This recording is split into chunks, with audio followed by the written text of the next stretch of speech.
Hey there, before we begin, I want you to take a deep breath and let it go slowly. This isn't the kind of video that rushes. We're not here to chase facts or sprint through history. We're here to drift tonight.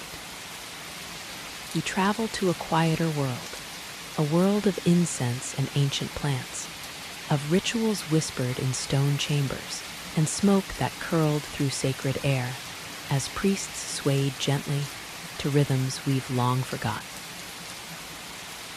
You may have heard that the ancients worshipped gods, that they built temples, pyramids, and empires of stone, but fewer people know that they also chased something softer, not power, not war, but peace, stillness, elevation, sometimes with flowers, sometimes with fermented brews, sometimes with smoke so fragrant it made temples feel just a little closer to heaven. So, if your shoulders are a little tense, if your thoughts are still dancing too fast, give them permission to slow down. This journey isn't meant to excite, it's meant to ease. Tonight, we'll meet the king's sacred herb and the priest's sacred smoke. We'll sit quietly beside them and listen to their stories. But before we begin, if you enjoy slow, gentle explorations like this, consider subscribing. And if you feel like sharing, tell me in the comments, which would you try? The sacred flower and wine, the smoke in the temple, the root that whispered too loudly. All right, let the lights fade. Let the rain sound soothe you to comfort. And let's step peacefully into a gentler past. This is the king's herb and the priest's smoke, a gentle history of ancient highs. Let's begin.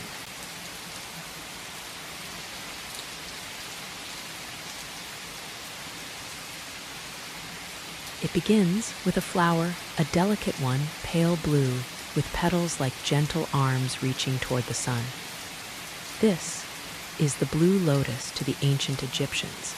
It was more than beautiful. It was sacred, symbolic, and softly intoxicating. You've seen it in tombs, painted beside pharaohs, held to the nose of kings, or floating in bowls of wine at golden banquets under moonlight. But this flower was not just for decoration. It was a bridge between the earthly and the divine. They didn't smoke it. They didn't grind it into powder. They soaked it, petals dried in the sun, then gently placed in wine, and there they steeped for hours, sometimes for days, and then they drank. Not to forget, not to escape, but to float, to feel light, dreamy, a little closer to the gods. The blue lotus didn't shout, it whispered. It didn't overwhelm, it gently lifted. The euphoria was soft, like warm wind brushing over skin, or the hush of reeds swaying by the Nile. And though no ancient Egyptian would ever say they were getting high, they did say they were communing with gods, with spirits, with the rhythms of eternity. In temple rituals, the blue lotus was everywhere, held by priests, offered to statues, woven into garlands that circled both the living and the dead, because even in the afterlife, who wouldn't want a little bliss? It was said to be the flower of rebirth. Of the sun god, Ra, each morning, it opened with the light. Each night, it closed with the dark. So when Egyptians held the flower to their noses, they weren't just inhaling fragrance. They were inhaling symbolism, inhaling divinity. Some say it helped them dream. Some say it helped them forget. And some say it helped them remember who they really were. A soul on a journey, a being between worlds. At festivals, blue lotus wine was passed around like a gentle secret. It made music sweeter, dancing looser, conversations softer. And in the background, the Nile flowed, steady as breath. Can you picture it? A warm night. Golden oil lamps flickering. The scent of fruit and smoke in the air. And people laughing, softly swaying, sipping dreams from flowered cups. The blue lotus didn't promise ecstasy, it promised stillness. a pause, a way to slip out of the day's burdens and into something lighter. In art, the flower is everywhere, tucked behind ears, worn as crowns, draped over the hearts of the dead. Because to the Egyptians, life wasn't a straight line. It was a circle. And the lotus, with its bloom and its close, was the perfect symbol for a soul's long, looping path. So, next time you see an image of a pharaoh holding that strange, curling bloom, know this: he isn't posing. He's preparing to step beyond the moment, to meet something holy, or perhaps just to sleep a little more sweetly.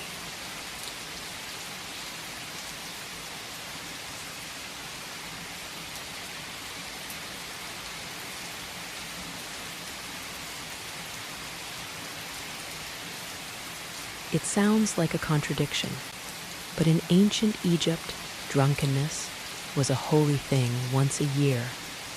As the summer heat pressed down upon the sand, the people gathered, not in silence, not for fasting, but for something much louder.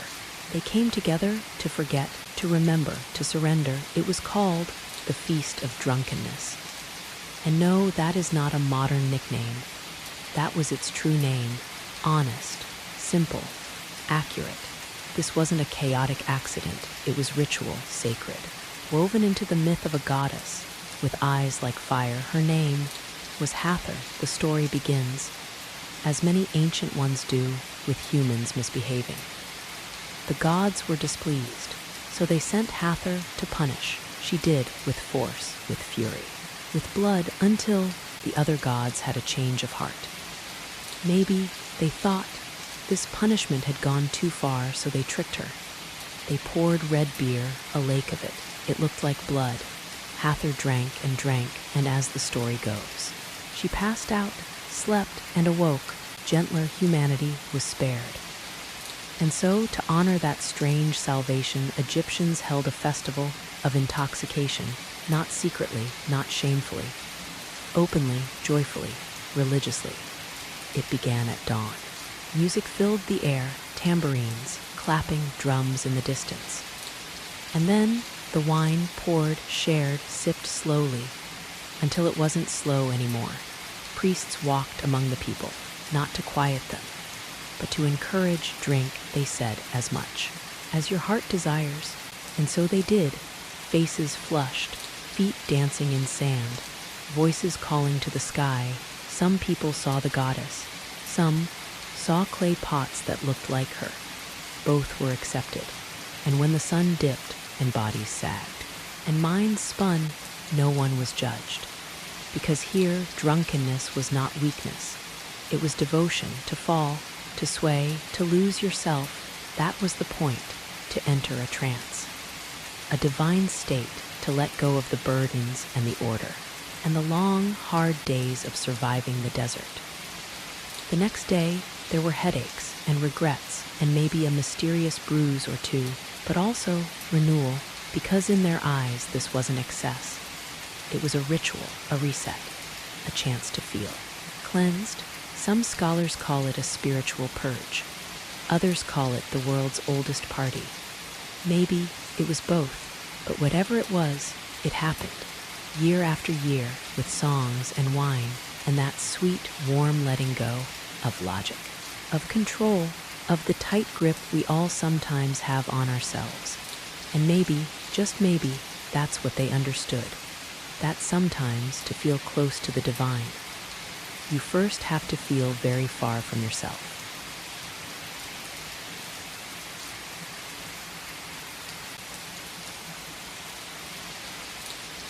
Let's talk about beer, but not the kind you know, not cold, not fizzy, not in a bottle with foam rising gently at the top. No, this beer was older, thicker, heavier, and strangely sacred in ancient Egypt. Beer wasn't just a drink, it was food. It was payment, it was prayer. And it looked like porridge. Imagine this: you wake with the desert sun warming your skin, you head to the fields, or to the temple, or to the construction site where giant stones await your hands. And before you begin, you're given a bowl, Inside it is something warm, cloudy, brown, filled with floating bits of grain. It smells yeasty, earthy, not unpleasant, but strange. You take a sip, and that is your beer made from partially baked loaves of emmer bread, soaked in water, mashed by hand, fermented slowly in the sun. Sometimes herbs were added, sometimes fruit, sometimes a little something else. And when it was ready, it didn't pour, it sloshed to modern eyes. It looked like a mistake, but to the Egyptians, it was a miracle liquid bread. Nourishment you could sip, calories in a cup. They drank it at sunrise. They drank it after work. They drank it at weddings and funerals and sacred festivals under the stars. Even children sipped it because water could make you sick. But beer was alive, fermented, spiced, boiled, safer than the river, safer than the well. And most importantly, cheaper than anything you had to chase with a stick. But this wasn't just practical. Beer was also a doorway to trance, to lightness, to forgetting. And so, for the special days, the days of song and smoke, they added things. Mandrake root, honey, fermented dates, a bit of this, a bit of that. Until the beer no longer just filled the belly, it lifted the spirit. The gods, they believed, had once drunk beer, so why shouldn't they? Workers building pyramids were paid in beer. Several liters, every single day. And they drank it, buzzed and breaded. They hauled stone and sang songs, and staggered home with full bellies and hazy minds. And yet, the pyramids still rose, a monument to sober planning and slightly tipsy labor. The beer wasn't clear, it wasn't light, but it worked. And when you live beneath a scorching sky, where crocodiles rule the water and the Nile has moods, a cloudy cup of safe, warm bread water is something to be thankful for. They didn't pour it into glass, they poured it into clay. And they drank it with straws, long ones with filters, to catch the bread chunks. It wasn't elegant, but it was community. Large pots passed around, mouths sipping from the same rim, smiles wide and gentle. The kind that rise when no one is worried about being elegant anymore. And maybe there's something sacred in that. Not the drink, but the act of sharing, of loosening, of resting the body and the mind in a place where the world feels just a little softer.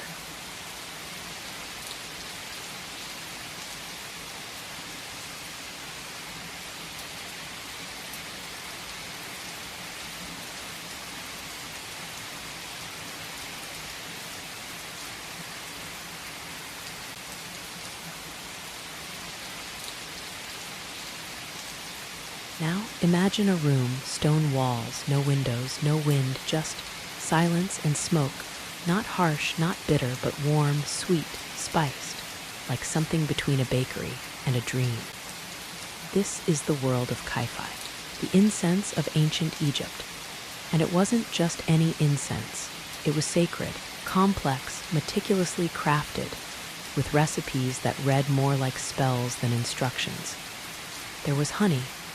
There was wine, there were raisins and cinnamon, and juniper berries, and mint, and frankincense, and myrrh, and sometimes even dried fruit, and crushed petals, and perhaps things no one remembers. Each temple had its own version, their own rhythm, their own smoke.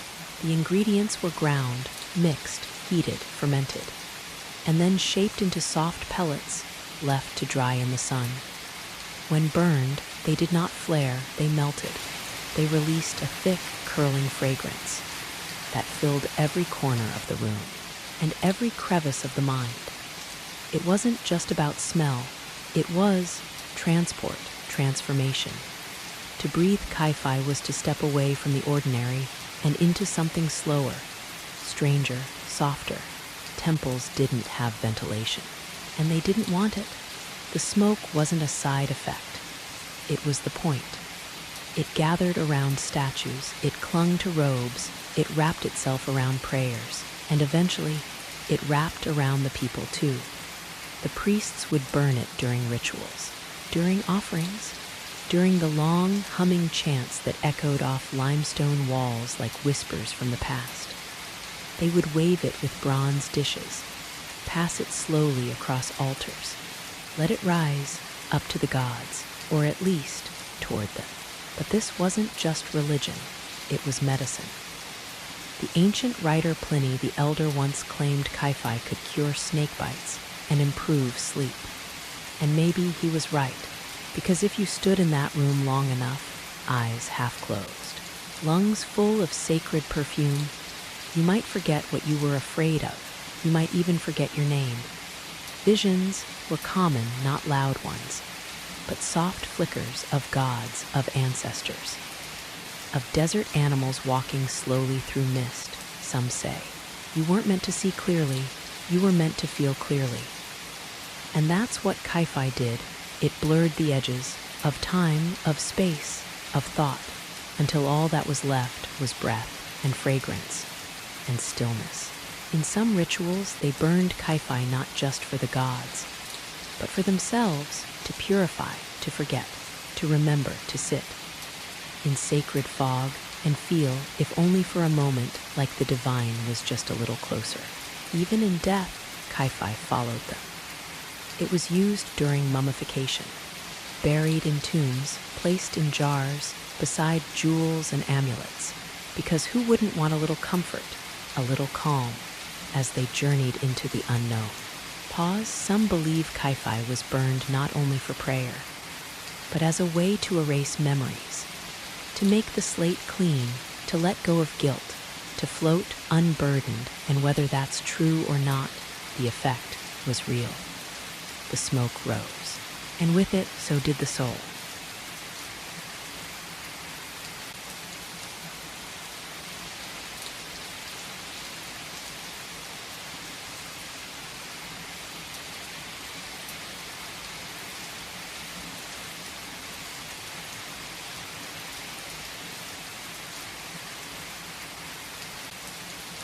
Now we come to something stranger, not a flower, not a drink, not a smoke, but a root with a reputation. Its name was mandrake, and the Egyptians treated it with both reverence and caution. Mandrake wasn't harvested like other herbs. It wasn't plucked or pulled casually. It was respected, feared, almost mythical. The root itself was forked, twisted, knotted into shapes that, to the ancient eye, looked like tiny humans. Tiny people with arms and legs curled in sleep beneath the earth. And according to later legends, if you pulled one up, it would scream, loudly, fatally so. Some said you should tie a rope to the plant, tie the other end to a dog, and let the dog do the pulling. You, meanwhile, should cover your ears and hope for the best. Now, did the Egyptians really do this? We don't know, but the fear and the wonder around mandrake was very real. It was used sparingly, by priests, by magicians, by those seeking more than comfort. Because mandrake didn't just relax, it didn't just soothe, it shifted. The world around you became stranger, quieter, or louder, it depended. On the dose, in small amounts, it could ease pain, it could calm a restless mind, it might even stir desire. Some called it an aphrodisiac. In larger doses, the dreams came. Thick, vivid, sometimes beautiful, sometimes not. Mandrake is filled with alkaloids, chemical messengers that can whisper or scream. Scopolamine, atropine, compounds that touch the nervous system, change perception, warp time. Some say the gods could speak through mandrake, others say the root let you meet things you weren't ready for. Either way, you didn't take it lightly. It appears in ancient medical texts, suggested for sleep, for fertility, for strengthening the heart. But they always warned, be careful, measure. Respect, because one slip and the healer becomes the hazard. And yet, despite the risk, mandrake was revered. Why? Because it reminded people of mystery, of power, of the idea that beneath the soil something was growing that did not want to be disturbed. And when it was disturbed, When it was pulled from its dark hiding place, it could offer visions or madness or both. Perhaps that's what made it sacred, not its beauty, but its danger. It wasn't meant for everyone, only for those willing to face what dreams might come. A priest, alone in the dark of the temple, a small root in his hand, a prayer on his lips, and a mind about to open just a little too wide. That was Mandrake.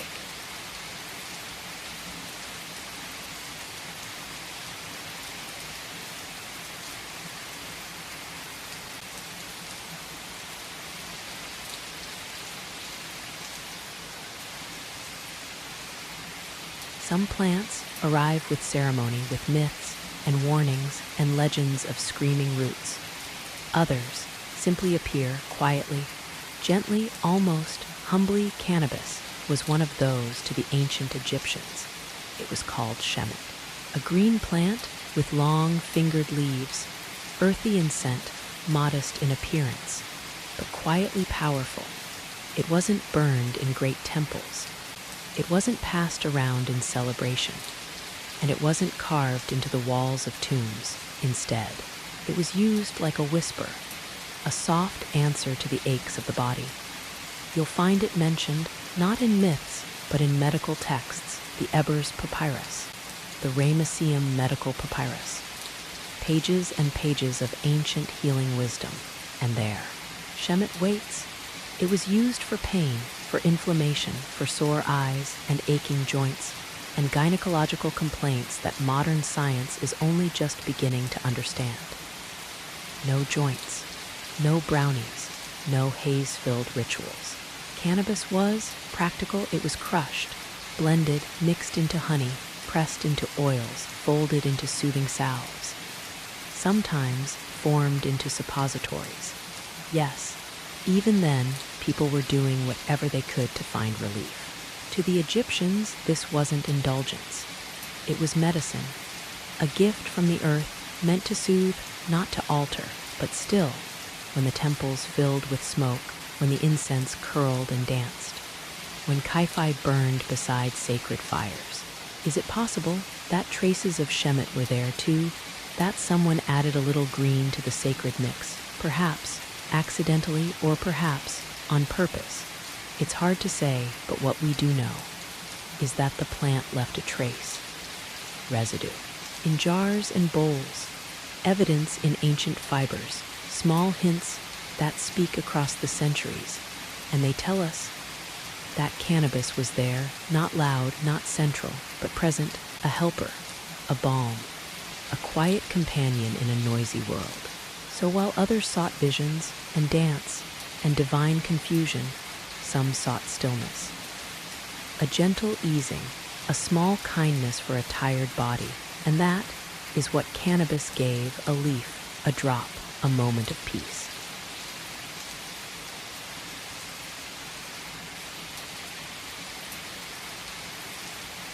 Now, let's step back. We've seen the flowers, we've sipped the drinks, we've breathed the smoke and traced the roots through time. And maybe you're wondering, was it all sacred, or was some of it just fun? Did the priests truly feel the divine through clouds of incense? Did the pharaohs sip blue lotus wine to speak with gods? Or were they just enjoying themselves? The answer is both, because in the ancient world, the line between the spiritual and the recreational wasn't so sharp. It blurred. What we call getting high, they might have called climbing higher. What we call tripping, they might have called receiving visions. And maybe neither is wrong. To the Egyptians, a trance wasn't an accident, it was a destination. And whether that came from prayer or smoke or a cup of spiced beer, it still brought them to the same place. Somewhere softer, somewhere deeper, somewhere just past the edge of the ordinary. They didn't separate body from spirit, not the way we do. They believed the physical was a path to the divine, that eating, drinking, smelling, moving could all be sacred acts, if done with intention. So a feast was worship, a song was a spell, and a flower steeped in wine was a bridge to the next world. It's tempting to look back with modern eyes, to laugh at the beer porridge, to question the screaming root, to wonder if they really believed it all.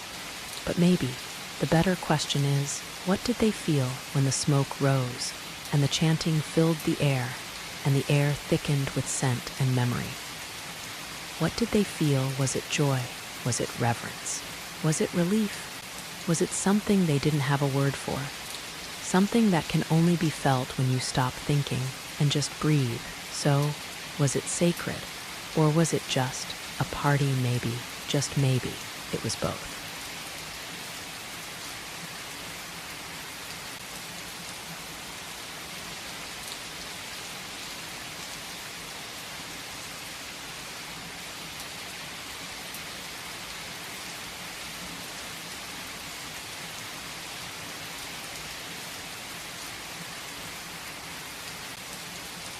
So now we come to the end. We've wandered through temples, sat beside fires, stood in clouds of incense and sipped dreams from ancient cups.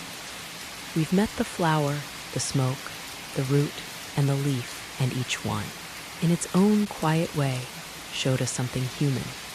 Not just about medicine, not just about ritual, but about the need to feel more, or sometimes to feel less, to drift, to float, to find a softer place inside ourselves. The ancient Egyptians didn't separate the sacred and the sensory. To them, a scent could be holy, a drink could be divine, a gentle high could be a kind of prayer. And maybe that's something worth remembering. That stillness can be sacred. That relaxation can be reverent. That seeking a little peace, a little comfort, a little wonder does not make us weak. It makes us human.